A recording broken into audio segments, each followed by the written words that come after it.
hörmətli Hafız Mənim Paşayevin, Adı Universiteti rektorunun bir səhifəli manifesti əsərində bu deyilən məqamla bağlı çox maraqlı bir şərh var. Göstərir ki, 93-cü ildə Azərbaycan nümayəndə heyəti Birləşmiş Ştatlarda səfərdə olarkən, 93-cü ildə Azərbaycan nümayəndə heyətinə təxminən bu ruhda suallar verilirdi.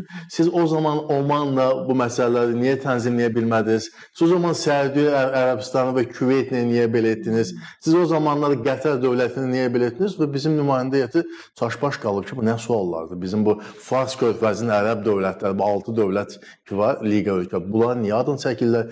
Bizlə onlar niyə qarşıya qoyurlar? Ümumiyyətlə, sualın mahiyyətini başa düşmürlər. Və soruşulanda ki, siz nə sual vermək istəyirsiniz? Siz niyə görə bu ölkələrin adını çəkirsiniz?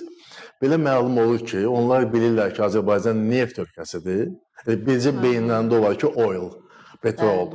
Və bunu əsas götürüb, deməli, həmin o konqresmenlər, senatorlar bizim nümayəndə heyətinə sualları həmin o neft ölkələri, neft kralları ilə bağlı verirlər. Onlara elə gəlirmiş ki, Azərbaycan Fars körfəzi ölkəsidir. Fars körfəzinin ərəb dövlətləri yerləşən coğrafiyada yerləşir. Və onlara izah ediləndə ki, biz Cənubi Qafqaz ölkəsi, bizim dediyiniz regionla heç bir əlaqəmiz yoxdur. Onlar tamamilə başqa-başqa, fiziki baxımdan da başqa-başqa coğrafi regionlardır.